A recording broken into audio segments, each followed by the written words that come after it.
conqueror of empires. In the annals of history, one name stands above all others. Alexander the Great had conquered and created the largest land-based empire the world has ever seen. Picture this: the legendary Alexander the Great dead at the young age of 32. Instead of leaving clear instructions about his final resting place, he left behind a mystery that has baffled explorers and historians for centuries. His tomb, often referred to as the Holy Grail of archaeology, has been the subject of countless searches, all ending in frustration. So what happened to Alexander's body after his death? The story goes like this. After Alexander passed away in 323 BCE, his powerful friends started fighting over his vast empire, eventually tearing it apart to build their own kingdoms. One of these friends, Ptolemy Soter, wasn't a major player during Alexander's reign, but he eventually gained control of Egypt and established a dynasty that lasted for centuries. Now, the details about Alexander's burial wishes are murky. His appointed successor planned to send the body back to Macedon, but it never arrived. Ptolemy, seeing an opportunity, intercepted the body in Syria and redirected it to Egypt. At the time, Ptolemy was ruling from Memphis, as Alexandria, the city he would later make famous, was still under construction. This meant Alexander got a temporary tomb near Memphis while his final resting place was being figured out. Fast forward to the 19th century, and archaeologists stumble upon a temple dedicated to Pharaoh Nectanebo II near Saqqara, south of Memphis. This pharaoh was the last native ruler of Egypt before the Persians took over in 340 BCE. Some archaeologists, like Andrew Chugg, believe this temple might have been Alexander's original temporary tomb in Memphis. Here's why. The temple was relatively new when Ptolemy needed a place to bury Alexander, and it was likely the most recent grand non-Persian building around. Plus, there was even a spare royal sarcophagus that belonged to Nectanebo. It seems like the perfect temporary resting place for a legendary conqueror, right next to the seat of Ptolemy's power.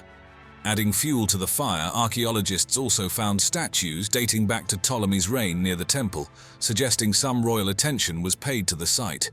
There's even an ancient, far-fetched story claiming Nectanebo was Alexander's father, which might have sprung up due to Alexander's connection to the pharaoh's tomb. The Soma, Alexander's grand tomb, was once a major tourist attraction, drawing visitors from all corners of the world. But then, it vanished without a trace. The last confirmed sighting of the tomb was during a visit by the Roman Emperor Caracalla in 215 CE. He even took some souvenirs but supposedly replaced them with his own gifts. After that, mentions of the tomb and Alexander's body become scarce. There are a few hints, though. A writer named Libanius claims to have seen Alexander's mummy on display around 390 CE. This timeline coincides with the Theodosian decrees, which shut down pagan temples across the Roman Empire. The Soma, being a shrine dedicated to the deified Alexander, likely fell victim to these laws. Saint Cyril of Alexandria even mentions the stripping of treasures from Alexander's cult centers around this time, though the tomb itself isn't explicitly mentioned. Fast forward to the 400 CE, and another writer, St. John Chrysostom, drops a bombshell. Both the body and the tomb are now lost. Finding the tomb is no easy feat. Alexandria is a bustling city today, making large-scale excavations nearly impossible. Plus, there's a chance the tomb was simply destroyed over time, or even swallowed by the shifting sea levels. Another complication: was Alexander even buried in the Soma in the first place? It wasn't uncommon for bodies to be moved in ancient Egypt. Maybe Alexander was relocated to a secret location, making the search for the Soma itself a bit of a red herring. So, the quest for Alexander's tomb is more like a multi-pronged approach. One path involves finding the ancient crossroads of Alexandria, which might offer clues to the Soma's location. Local legends also point to a specific area, but without concrete evidence, it's like chasing shadows. The hunt for Alexander's tomb has led treasure hunters and archaeologists on a wild goose chase for centuries, with several contenders emerging along the way. One such contender is the Nebi Daniel Mosque, located just a stone's throw from the suspected location of the ancient crossroads. Back in 1850, a famous archaeologist even tried but failed to get permission to excavate there. While scholars doubt the mosque is the actual tomb, its claim likely stems from a genuine historical memory of the Soma being nearby. Across town, the Atarine Mosque also throws its hat in the ring, having attracted the attention of Napoleon's archaeologists in the 18th century. They didn't find Alexander, but they did stumble upon a repurposed sarcophagus. Guess whose? Nectanebo II, the pharaoh who ruled Egypt before the Persians took over. This discovery is intriguing. How did the Atarine Mosque end up with this specific sarcophagus, and so close to the estimated location of the tomb? It seems like more than just a coincidence. While the Atarine Mosque isn't the Soma itself, the presence of the sarcophagus and its proximity to the suspected location are promising signs. The search, however, doesn't stop in Alexandria.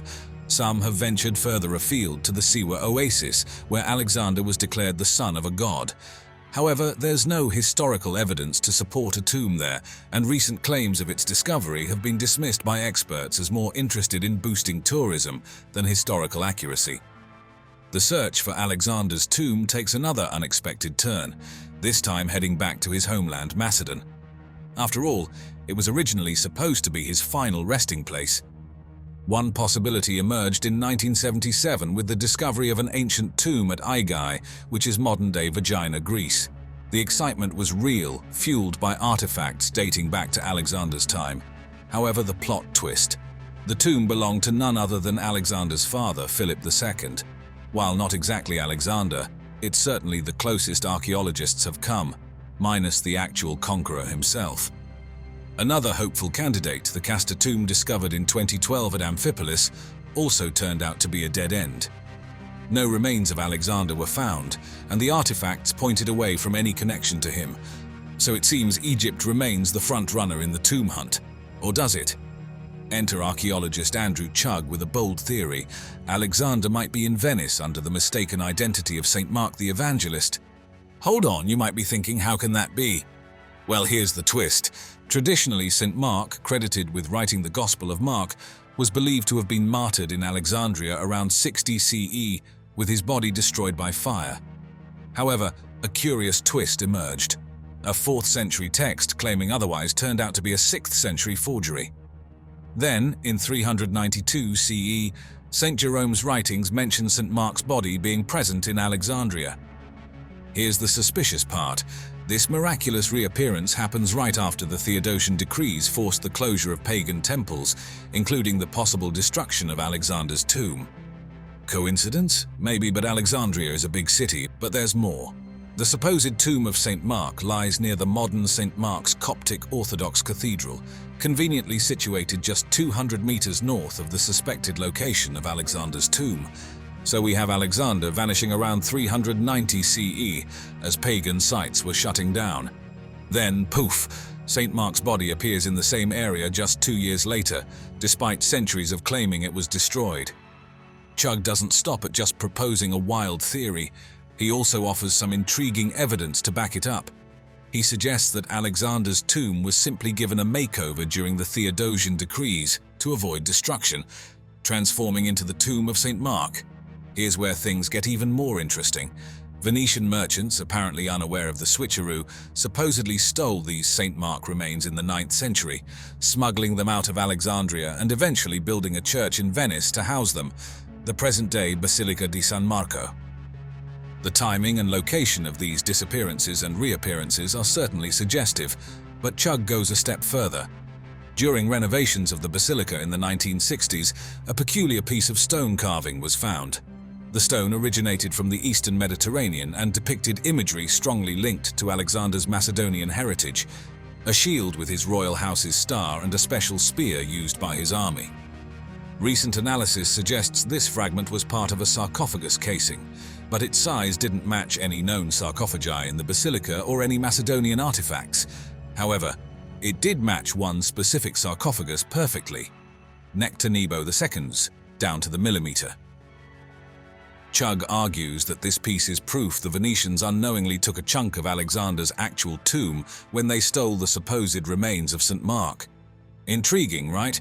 Reviewing the evidence, Chugg's theory, while seemingly outlandish, starts to make a surprising amount of sense. It connects several previously puzzling dots in the long search for Alexander's tomb. According to Chugg, Alexander was initially buried in Nectanebo II's sarcophagus in Memphis. Then both the body and the sarcophagus were moved to the Soma. The Ptolemies even built a special casing for the sarcophagus to protect it for centuries. The tomb remained undisturbed for over 700 years until the Theodosian decrees forced its transformation into a Christian monument dedicated to St. Mark to escape religious persecution.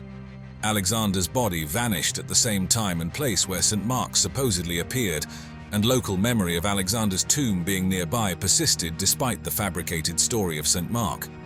Fast forward centuries later, the Venetians, believing they were taking the remains of their patron saint, stole the body and a chunk of the Ptolemaic casing. Back in Alexandria, the empty sarcophagus ended up in the Atarine Mosque, where its connection to Alexander's burial was somehow remembered. So, if Chugg's theory holds water, the famous tomb of Alexander the Great might still be buried beneath the streets of Alexandria, roughly where local legends and archaeological studies have pointed all along.